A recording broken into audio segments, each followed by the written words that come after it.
Good morning. Good morning. Good morning, Judge. Okay. First of all, I just wanted to state that I had received some information that I had said something about those that could attend and not attend. I did not make any such statement. I'll say that up front. I have zero problems with who's here and who's not here. That's certainly an individual decision as to whether you want to appear. Appearances, please. Your Honor, Dominic Vinantonio on behalf of the state. Kimberly Kendall-Grawl on behalf of Michael Amiott. Thank you. A couple of preliminary matters I think we need to take care of first. Defendants at the conclusion of the case and verdict filed a motion for a new trial. The court has had an opportunity to review it along with the memorandum contra that was filed on behalf of the city and state. Any further arguments with respect to the motion for a new trial? Judge, I believe the motion is thoroughly briefed. I think we've met the threshold to be granted a hearing on the matter, but I'm not going to offer any additional arguments and would rest on the briefs. On behalf of the state? Your Honor, likewise, the state will rest on the brief in opposition, Your Honor.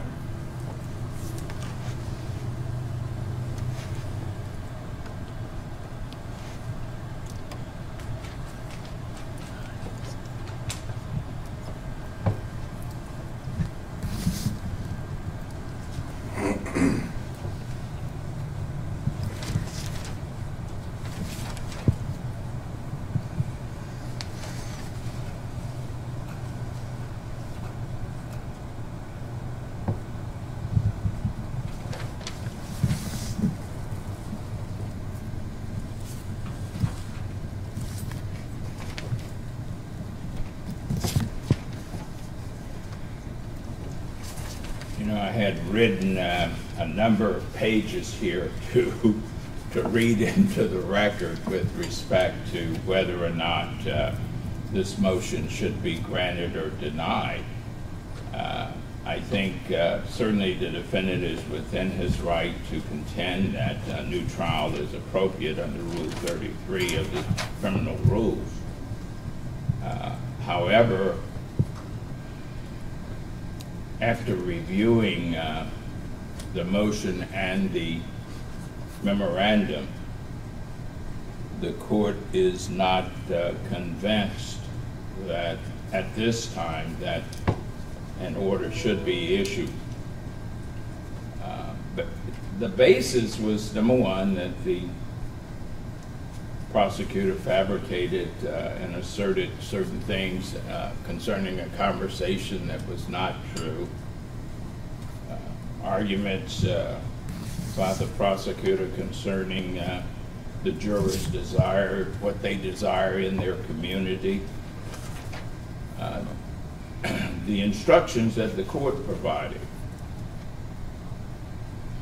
But after reviewing all of that,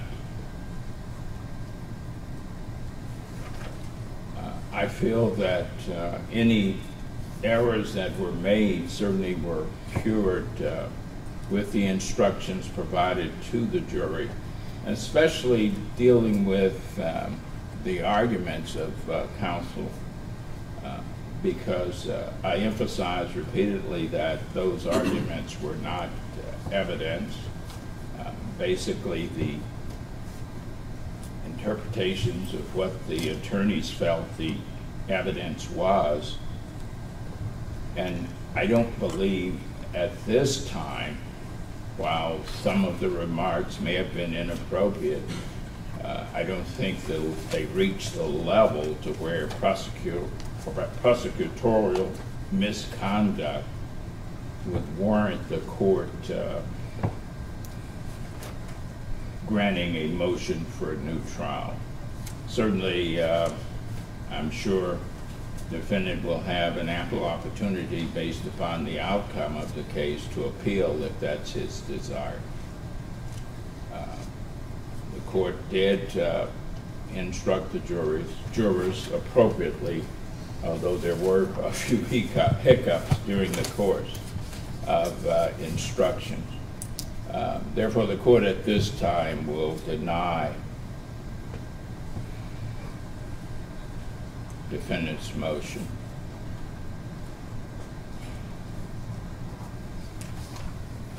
The defendant also filed, well, first, the plaintiff filed a motion asking the court to take action concerning allied offenses and finding that the offenses in this case were not allied. Any further arguments on behalf of the state? Your Honor, no, the state filed a brief laying out our perception of the allied offenses law, and we believe that the two offenses of assault on the one hand and violation of a civil right on the other hand are not allied offenses for all the reasons stated in the brief, and we'll rest on that, Your Honor. Yeah, but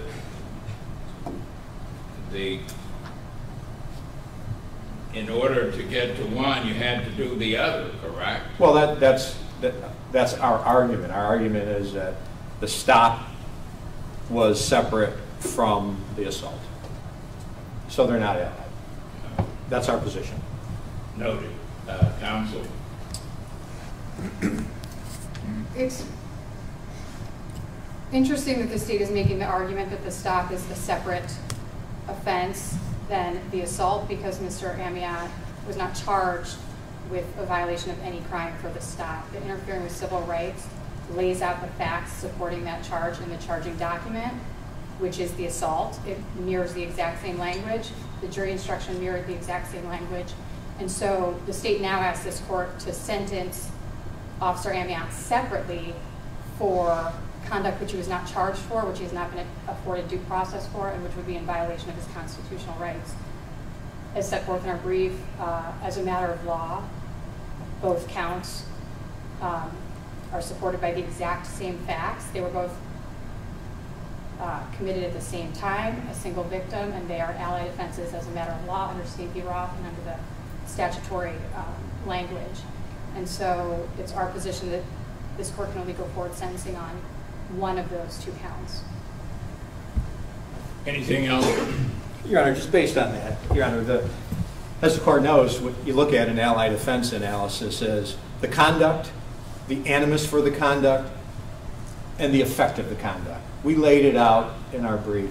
We'll stand by that, but the court heard the evidence, the jury heard the evidence. The conclusion was the evidence supported those two convictions, and like I said, we'll rest on our legal position in the brief. Thank you. For the purpose of sentencing, the court will merge the offenses for sentencing. Defense filed a motion to dismiss. Before we move on, Judge, if I may, on that topic. Yes. Can I inquire which of the counts the state elects to move forward on? I don't know yet. I'll make the decision as we proceed. Motion to dismiss. You want to address that? You filed a motion to dismiss today. Yes, we filed a motion to dismiss for undue delay and unnecessary delay in sentencing. The case law in Ohio is clear. We set forth that case law in our brief, that unreasonable and unnecessary delay divests this court of jurisdiction to sentence. Some of the cases we provided show that an 84-day delay in sentence, where the only reason given was overcrowding in jail, is an unreasonable and unnecessary delay divesting the court of jurisdiction. In this case, it's been discounting the period of time where defense represented unavailability. Even discounting that time, there's a 200-day delay.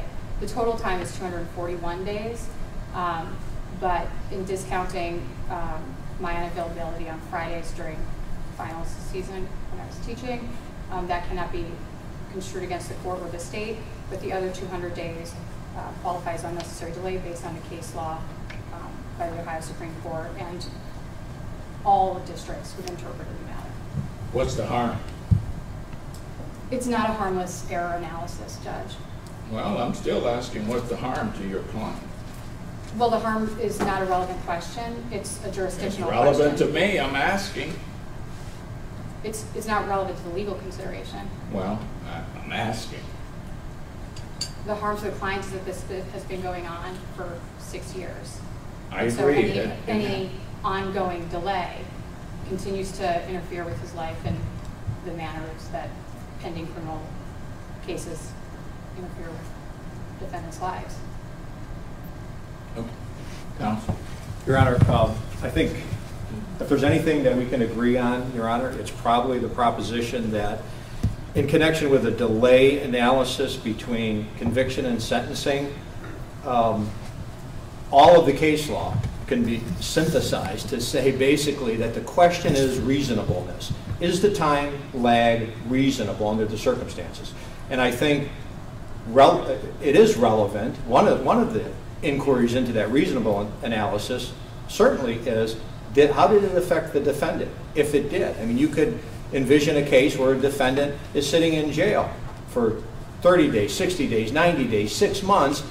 Sure, that it has a negative consequence to the defendant, and that weighs into the reasonableness analysis. Some of the case law, Your Honor, indicates that, there's a 3-year delay. Meanwhile, the guy's sitting in prison in Colorado and he's waiting to be sentenced in Ohio, and the court said, you should have went out there and got that guy and brought him back and had him sentenced. So we vacate the sentence.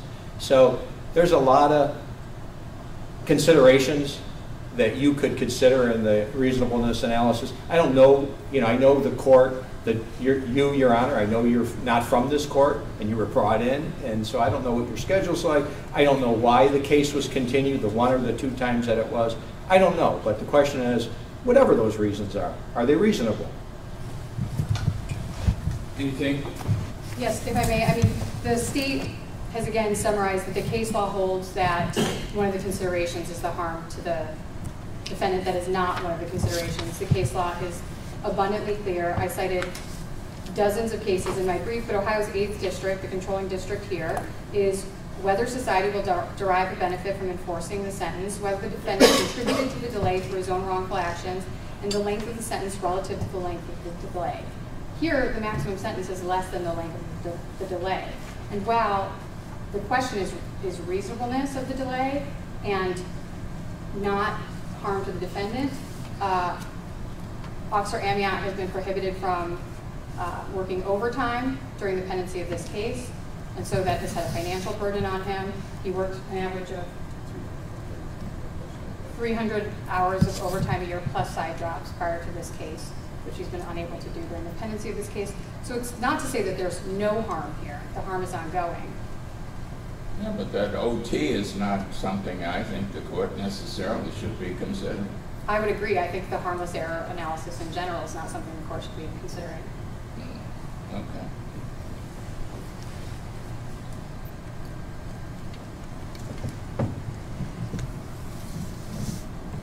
When I look at this case, I look at, number one, when were the charges filed? How soon after, quote, the incidents involved? When did that occur?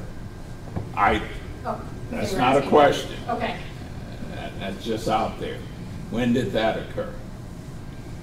I look at when the prosecutor was assigned as a special prosecutor. I look at when I was assigned as a visiting judge. And I also look at the conflicts that have arisen, some caused by my schedule. Well, maybe a lot of them caused by my schedule. Some caused by the prosecutor's schedule. Some caused by your schedule. And when I put all of that together, I find that, when I initially tried to set sentencing in this case, there were conflicts that threw it up in the air, caused by primarily myself and the defense attorney, not necessarily the prosecutor. And yes, it's been quite a while, longer than I would appreciate, would want to occur. But I think given the overall situation that we've found ourselves in, it's not unreasonable to have sentencing today based upon a conviction that occurred last year significantly a long time ago. I find that the officer has been working. Overtime is not a given. And based upon that, there's really been, while harm may not be the overriding thing, really, I think that the most overriding situation that has occurred with all of this maybe has been the public's perception of what's going on. And that's something also that the court has to consider. But your motion to dismiss is denied. Any other preliminary matters on behalf of the state? No, Your Honor. On behalf of defense? No, Your Honor. Understanding your reasoning, and it's a duty bound to raise all relevant issues. I think Understood. I think I also, to preserve the issue, have to object on the record to your ruling. Understood. Understood. Not a problem.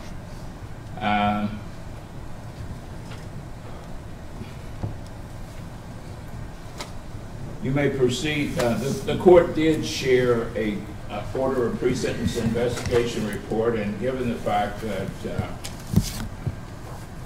I always mispronounce your name, Mr. Amiott, I requested a pre-sentence investigation report that was conducted by the Cuyahoga County Common Pleas Court to ensure that there would be no conflict there. I've shared that with counsel, and at this time, on behalf of the state, you may proceed, counsel. Anything at this time? Your Honor, I have reviewed the pre-sentence report this morning, which was provided to me by the court. I don't see anything that jumps out at me as being inaccurate or anything that I want to comment on. Your Honor, I'll be brief, Your Honor. As the court well knows, the purposes, the overriding purposes, as the statute says, of misdemeanor sentencing is twofold. It's to protect the public, and it's to punish the offender. And the statutory language basically says the court could consider anything that it believes to be relevant. It says the court shall consider things like the effect on the victim, i.e. a victim impact statement, the need to change the offender's behavior, the need to rehabilitate the offender, and any restitution issues that might exist. That's all laid out in the statute. And then, of course, we all know that the court has discretion to come up with a sentence that, in its estimation, is the most effective way to implement these overriding purposes. The only thing, Your Honor, I would say that, obviously the court heard all the testimony. The defendant, Mr. Amiott, testified. You heard from the victim, Richard Hubbard. He testified. The court heard all the evidence, so I say that the court is in the best position, obviously, to fashion an appropriate sentence based on the statutory language and the purposes. The only thing I would like to do, Your Honor, is to allow Mr. Hubbard, which of course he has a constitutional right to do, to make a victim impact statement, and he'd like to do that. Please. Mr. Hubbard, you may proceed if you would. Just state your name and then you may proceed. My name is Richard Hubbard, and I appreciate the jury and the court for making the right decision. What Amiott did to me was wrong. He should receive the maximum sentences today. I'm still going through the suffering with the anxiety, driving, just the temperament, the trauma, and everything. Just a cause for this case. I'm ready to get it over actually, but just coming back in here, just bring up everything, and just to see him over there, see all just coming back in this court, just it just brings up everything. We live in the moment. So I hope he gets the maximum sentences today, Your Honor.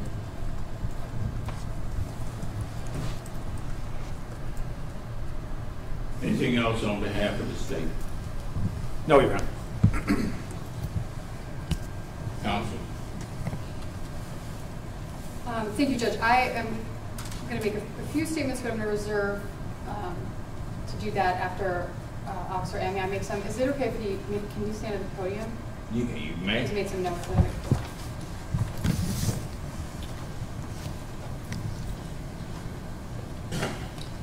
Good morning. Good morning. Thank you to the court for allowing me a few minutes to speak. It's been a long road. I was 31 years old at the time of this incident. I'm 37 today. As I get older, I tend to put things in perspective more. We're all molded and shaped by our experiences in life and the outcomes of those experiences. This incident is no different for me, and I learned a lot as I look back. I know I've certainly changed in many ways. I'm far from a perfect person. The one thing I've always done is look back and reflect on my mistakes and failures. It is very important for personal growth. History is a great teacher.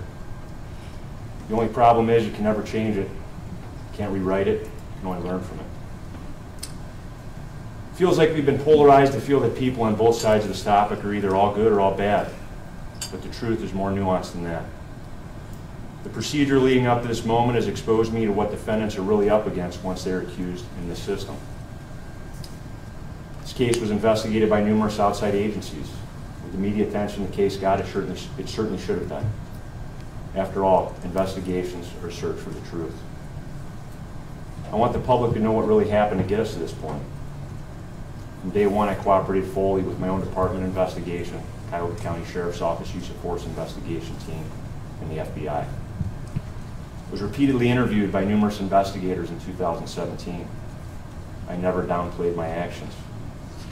These investigations were reviewed by my local department, county sheriff's deputies, federal agents, local prosecutors, county prosecutors, and federal prosecutors. At the conclusion, I was never charged by the city, the state, or the federal government. 2 years after this incident in 2019, the special prosecutor filed charges after negotiating a salary at $250 an hour. Pre-trial stretched on for another 3 years before trial. During the trial, I was disappointed that the jury didn't get to hear about the findings of those investigations or to hear from a single investigator. I was also disappointed about how known falsehoods were allowed to be presented like the truth. One of the most shocking examples was a prosecution witness called who testified that I was celebrating in the aftermath of this arrest. They testified that I was high-fiving, fist-bumping, and dapping it up with other officers. There was 5 police cars on East 228th Street that day, all with their dash cameras on and rolling. They all had overlapping fields of view. I can be seen in front of one of those cameras the entire time I was on scene until I was transported to the hospital. Nothing remotely close to what the witness described happened with me or any other officer on the scene. They knew this and put the witness on the stand anyway. This was a use of force encounter that divided a community. It is something I've replayed in my head for the better half of a decade. This is not something I've ever celebrated. I take full responsibility that there was a failure on my behalf to get Mr. Hubbard in custody quickly. The incident was prolonged when I was shot with a taser. During the deployment, I broke my hand, ruptured tendons, and injured my shoulder. When most people see a violent encounter like this, they usually ask, are officers allowed to punch people? And if so, under what circumstances are they allowed to do it? For me, it was important to attempt to educate the jury as I was educated as a police officer. I called every relevant instructor I had to the stand.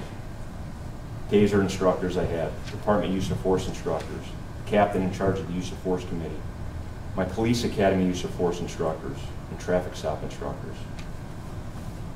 I hired a national use of force expert who reviewed everything. Each of them agreed that I acted within the scope of my training. Use of force is supposed to be judged from the perspective of a reasonable officer in light of their training and experience.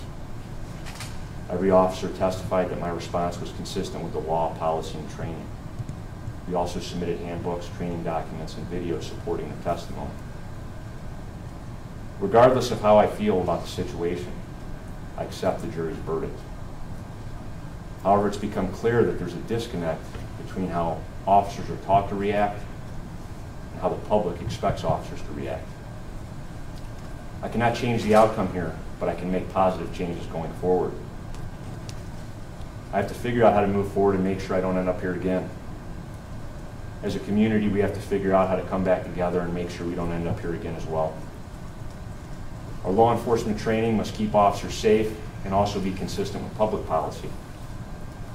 A lot of changes have been made since 2017. And if you can give me just another moment, I'm going to talk about a lot of the changes that I've made and the department's made. During the aftermath of this incident, the department started looking at alternative use of force training that does not rely on striking. Several officers were sent to become Gracie survival tactics instructors. These instructors now teach a revolutionary defensive tactics system based on Gracie Jiu-Jitsu. These tactics are more effective at subject control. Instead of pain compliance through strikes, kicks, tasers, etc., it utilizes mechanical control holds and body positioning. I think the leadership of my department would attest that I've championed these efforts. Early data from one department utilizing this program regularly shows a 48% decrease in officer injuries and a 53% decrease in suspect injuries, based on deployment of Brazilian Jiu-Jitsu in their patrol division. The department found that physical confrontations with suspects were 200% more likely to be injured by an officer that did not have the same training. They also reported a decrease in taser usage and workers' comp claims by $70,000 per year, which was significantly less than the cost of the program. I'm proud to share this is now part of our Euclid Police Department's annual defensive tactics training program. Previously, I had 4 hours of training every 3 years. Now the training is completed at least on an annual basis. I've personally taken at least almost 100 hours of training outside the police department and around the state pertaining to use of force and human relations since this incident. The Euclid City Council has provided funding to officers, giving them the option to seek additional training, additional use of force training on the officer's own time at a local Gracie Jiu-Jitsu school. The school is owned and operated by another local police officer. I've taken full advantage of this opportunity so far, and out of all the officers participating in the program, I've advanced the furthest and attained the most rank since this training program began. Euclid received some grant money through COVID. I worked with a group of officers to get some of that money to build a new use of force training room. We were given approximately $20,000 for materials to price, design, and build a new defensive tactics training area. I helped design the new room. I personally constructed a large 1,120 square foot training mat complete with wall mats and department logos. I put in every screw, nut, and bolt into the new training area myself. We've never had anything like it before. I worked with one of the defensive tactics instructors to create waivers so we can use the new training area on our own time, using department techniques to get the repetitions we need to not only be more effective on the streets, but to keep suspects and officers safer during these encounters. I want to end by saying I'm not an advocate for or against use of force. Everything I did on that day was based on my training and experience. From here on out, I'll be an advocate for subject control training department-wide going forward, so we can all be at our best when the time comes. I have a deep respect and love for the citizens and this community. I want to do my best to serve them. After all, it's what they deserve. Thank you. Thank you.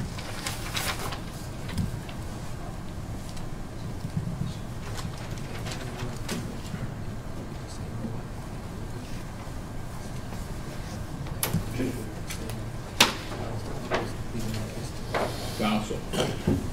Thank you, Judge. I just have a few additional considerations. I'm just going to go over some of the statutory factors in misdemeanor sentencing and their application here,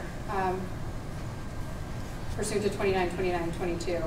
First, this court shall consider the nature and the circumstances of the offense. I think one thing we learned over the course of this trial is that use of force cases differ than traditional assault type cases for a number of reasons, but in one way it's that officers are exercising authority that they're authorized to exercise, and the jury is determining whether that exercise was reasonable. And so this is not a situation where Officer Amiott went into the incident with the intent of breaking the law or violating public trust, but as things escalated and his judgment in the moment escalated, while we accept the jury's finding that it's that his use of force was not reasonable, it's important to illustrate that it is not the worst kind of offense. This is not an offense that was entered into with the intention of violating the law. And as Officer Amiott explained, the consideration of the factors here have been analyzed with the media coverage of this case really worldwide for a period of years. And what we can see is that many minds, many qualified and educated and experienced minds on this topic differ. And for example, both state and defense experts were consulted and found force to be reasonable. The neutral arbiter reinstated Officer Amiott to his job after reviewing the force. And that's not to undermine the jury's finding, but to highlight just how razor thin the line of judgment we expect officers to hold is, and how when every person looks at that judgment, they come out somewhere a little bit differently. And in all of these years, in all of our reflection, and all of the evidence presented to the jury, we've had a sufficient amount of time to reflect on that, but Officer Amiott conducted that entire analysis moment by moment. This is not the worst type of the offense. This court is to consider whether the circumstances of the offender or the offense indicate a history of persistent criminal activity. Here they do not. Officer Amiott has no criminal history, and beyond that, he, in the 6 years since, 5.5, 6 years since this occurrence, he's had no incident, even despite being under very strict scrutiny as time has continued. The victim's age, youth, or disability is not a relevant consideration here and falls in favor of the defendant. Whether he's likely to commit future crimes in general, not only have the past 5.5 years indicated that he's unlikely to commit future crimes, but his entire life history is zero criminal history leading up to this. He's a public servant, and while we can accept the conviction in this case, it doesn't separate Officer Amiott for the good that he has offered his community. Another thing this court is to consider, can consider any factors. Proportionality is a factor. Proportionality in the sentence as compared to other sentences rendered by the same court in the same jurisdiction. Having consulted with other professionals who work in Euclid Community Court, other attorneys, other police officers, and Euclid Community Court's general stated policy, I can't find a single example of a time that an offender of any career or position has been sentenced to jail for any misdemeanor on a first-time offense in this jurisdiction in the last 10 years. So we would ask that the court consider proportionality in its sentence.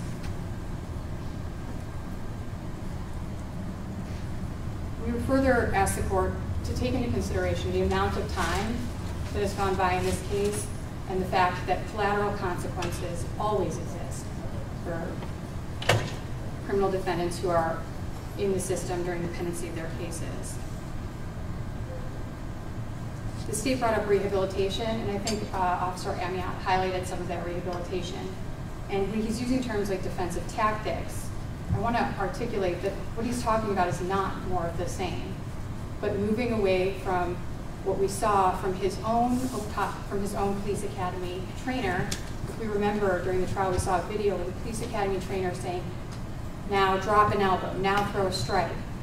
That was the training of the time prior to this incident, and Officer Amiott has taken this opportunity to champion training which moves away from terms, concepts, and conduct like pain compliance, and uses subject control in place of striking, kicking, tasers, aspeton, and really reduces harm not only to citizens who have police encounters, but to officers, to the expense to the community. And so not only has he rehabilitated himself, but he's acknowledged that there is a difference between the way the community expects police to conduct themselves and the way police have been told to conduct themselves. And he's tried to remedy and close that gap so that the entire Department of Euclid can better serve its community.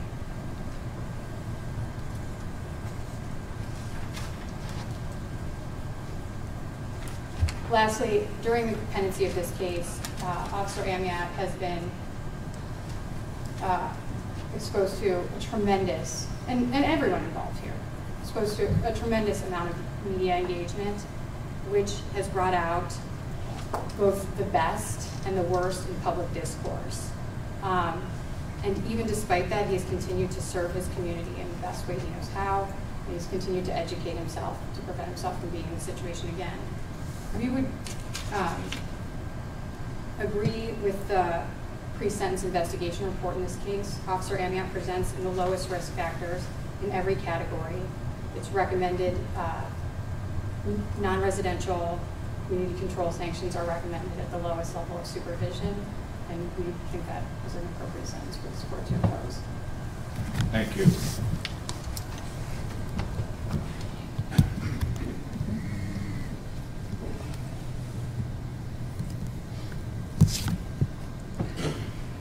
Officer Amiott, your counsel mentioned rehabilitation. What does that mean to you? Well, rehabilitation is changing Well, rehabilitation would be changing behavior, in my mind, in order to not to move away from different outcomes. So like in this case, for example, we got here for, I believe, punches in the duration of the fight. If there's a better way or faster way to do it, then the police department's looking into ways to do that. So a lot of that's being taken, for me, training on my own time, and the department's done it. That's rehabilitation to me is changing behavior.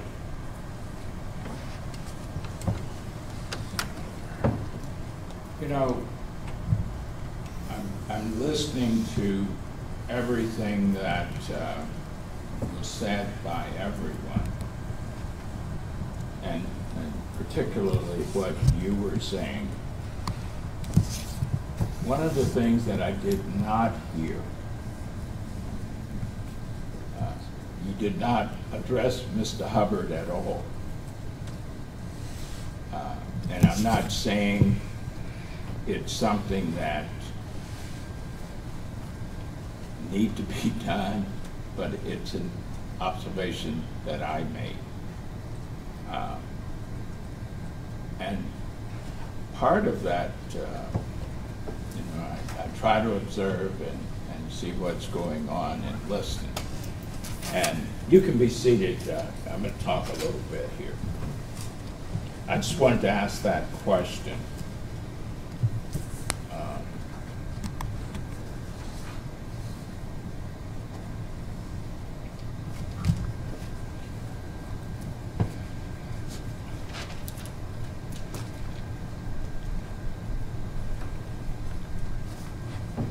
I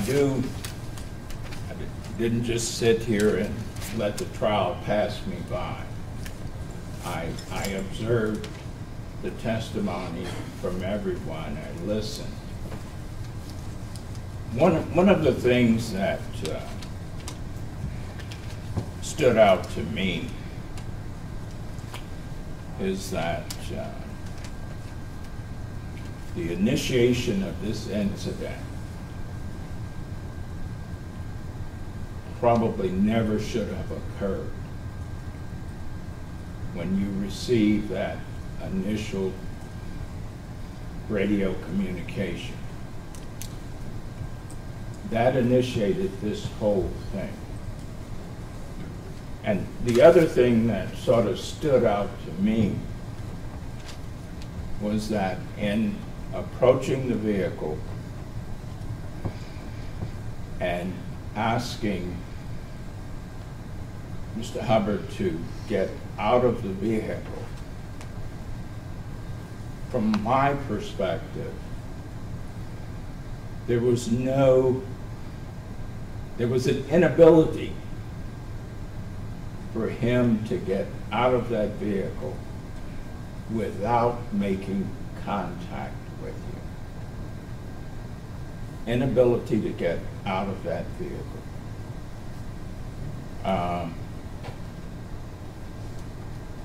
I appreciate the things that you said about mistakes and failures, the amount of investigation that's gone on, that took place as a result of that.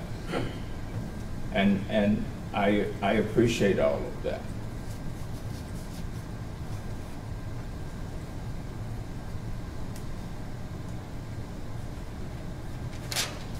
You know, I personally spent over 30 years in the military.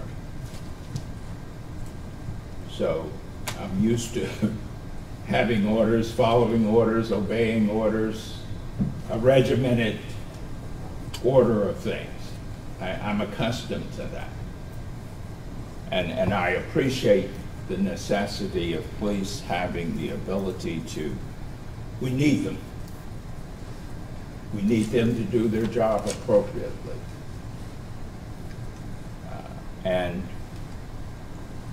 when we deviate from that, then we have to do what we need to do to ensure that it doesn't occur in the future.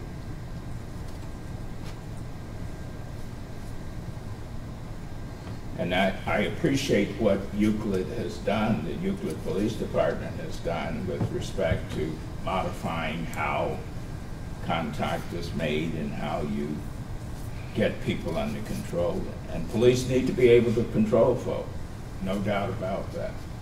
There must be control. But there's a limit to how that's done.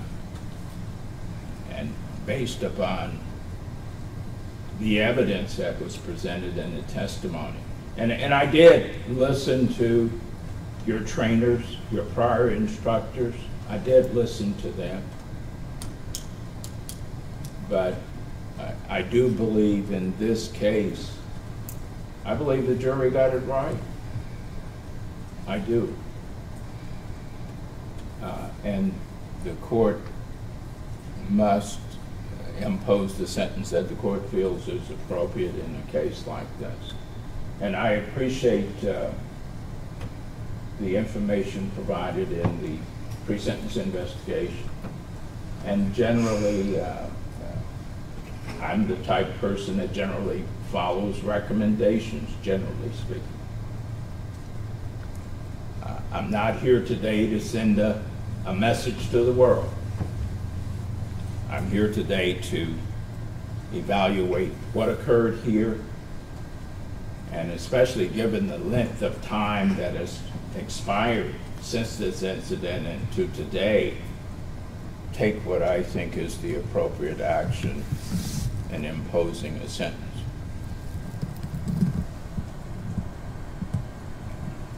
How long did Mr. Hubbard spend in jail? I think an hour or two. An hour or two. Okay. Okay. Good. That's a good thing.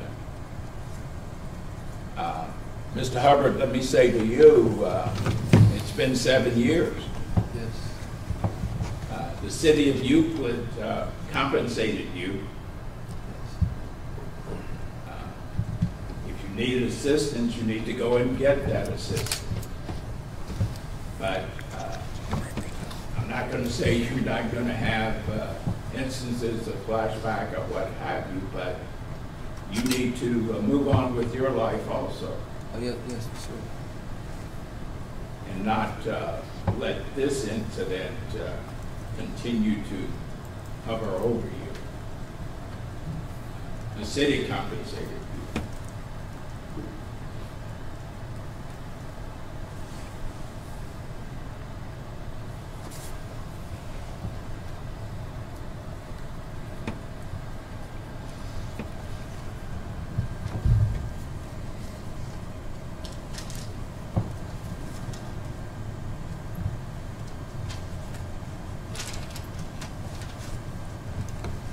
Counsel, I appreciate your comments with respect to the things the court is required to take a look at in imposing a sentence.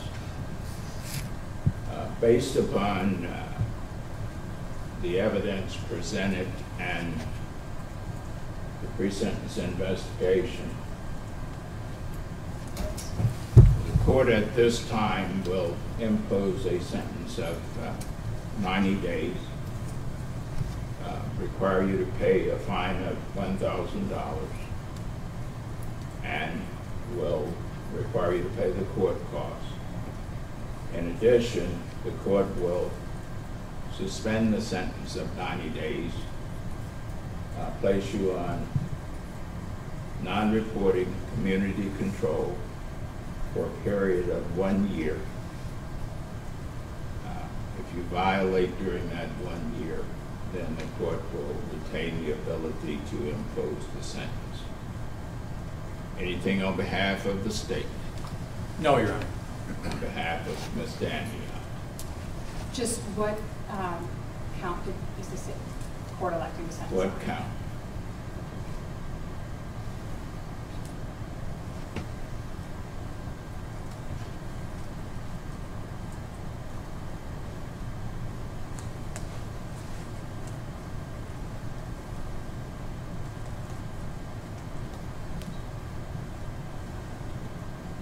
While Mr. Hubbard's rights were violated, and the officer, as an officer, he used his authority to do that.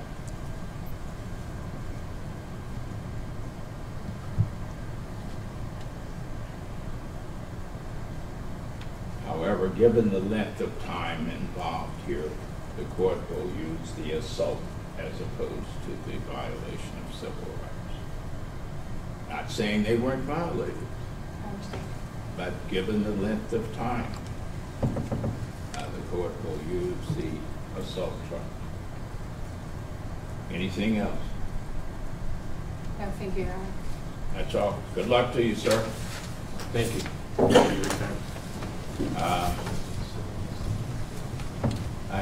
I'm still troubled by the fact that you did not address Mr. Howard. I can address it. That's all right, Your Honor. No, it's not all right. I don't need it. You do need it. You say you can't move on. I'm telling you, you need to move on. Not easy. Life is not easy. But as long as you let that handicap you, he has control. As long as it handicaps you, he has control. You make that decision, sir. Do you want him controlling, or this situation to control you? You need to think about that. That's all.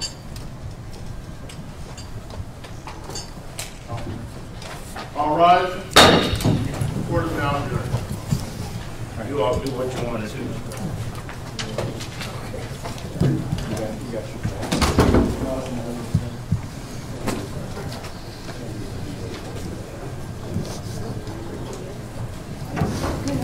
Go ahead, sir. I got it.